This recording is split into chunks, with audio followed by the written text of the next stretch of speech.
Hello mga kalabs! Kumusta po kayo? Masustansya po pala itong almusal na niluto ni Mama. Itlog na may malunggay at naglagay pa nga po si Mama ng sibuyas. Tapos nagprito pa nga po siya nitong saging. Gustong gusto nga po ni Kuya itong saging. At halos siya nga po yung makaubos nito. Habang ako nga ay konti lang po yung nakain ko. Kasabayan ko na nga din po pala si Kuya sa pagkain. Habang kumakain po pala kami ay sakto nga pong tumawag si Nanay at eto kinakausap ko nga po siya. Nasa Tuwaw pa po kasi sila mga kalabs. At sa Sabado pa nga po yung uwi nila dito. Pagkatapos ko po palang kumain at nakapag-ayos na, ay tinawag ko na nga din po si Tito na paalis na para nga po makasabay na nga po ako. Sumama na nga po ako dahil hindi pa nga daw po naliligo yung pinsan ko.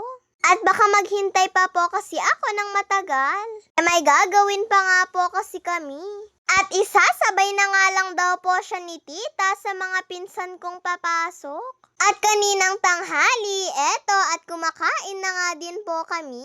Hindi na nga po namin nakasabayan si Kuya sa pagkain dahil pag uwi niya ay sumasakit nga daw po yung ulo niya. At gusto niya nga daw pong humiga at matulog daw po muna kaagad. Kaya pinainom na nga lang po muna siya ni Papa ng gamot dahil nilalagnat daw po talaga siya.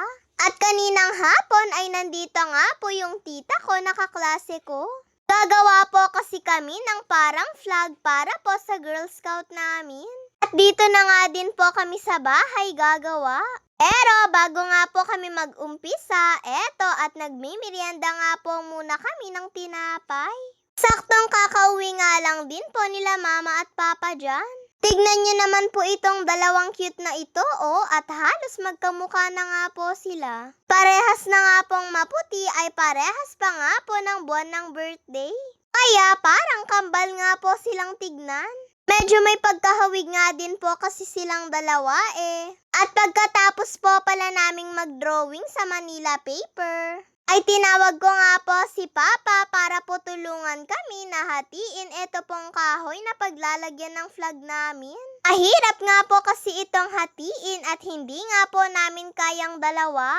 Nagpapahanap pa nga po si Papa ng martilyo sa akin Para daw po mas mahati niya daw po ito ng maayos. Mabuti na nga lang po at nandito nga po si Papa sa bahay.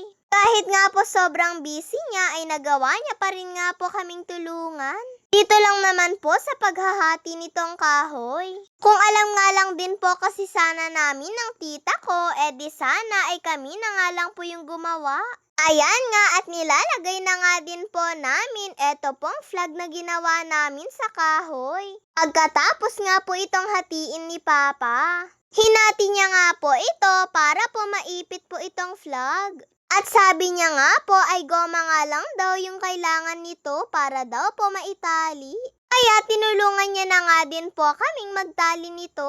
Iba pa rin po kasi kapag si Papa yung gumawa Baka po kasi kapag kami ng tita ko ay maluwag lang at baka matanggal-tanggal pa nga po. Kaya si Papa na nga lang po yung nagtali para nga po sigurado. At ayan nga mga kalabs, na ilagay na nga din po namin ito sa kahoy namin.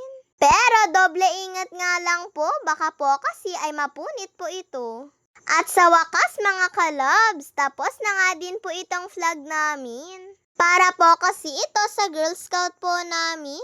Eto nga at tinutulungan na nga din po ni ate si Mama sa pagtatanggal ng wrapper dahil magluluto nga daw po sila ng Shanghai. Parang gusto nga daw po kasi ni Mama na magsawsaw sa suka. Kaya eto nga po yung naisip niya pong lutuin. At madami nga din po itong nabalot nila mga kalabs Nagtabi pa nga po si Mama ng Shanghai na para nga po bukas ay maprito. At pagkatapos po pala nilang magbalot, ayan at nagprito na nga din po si Mama. Habang nagpiprito nga po si Mama dito ay sinasabay niya na nga din po yung paghuhugas ng plato. Nako, at maghapon nga din po kasi kaming walang ilaw at wala nga din pong tubig. At pagkaluto po pala ni Mama ay kumain na nga din po kami. Dito na nga din po kami pumwesto ng tita ko dahil hindi naman po kasi kami kasya sa mesa. Nandito rin po kasi yung dalawang pinsan ko eh. Sabi nga po ni Mama ay kuha nga lang daw po ng Shanghai yung tita ko dahil marami naman daw po yung naprito niya. Nagluto nga din po pala si Mama ng noodles para daw po kay Kuya para po mapagpawisan siya. Sobrang init niya pa rin po kasi mga kalobs. Magpagaling ka po, Kuya!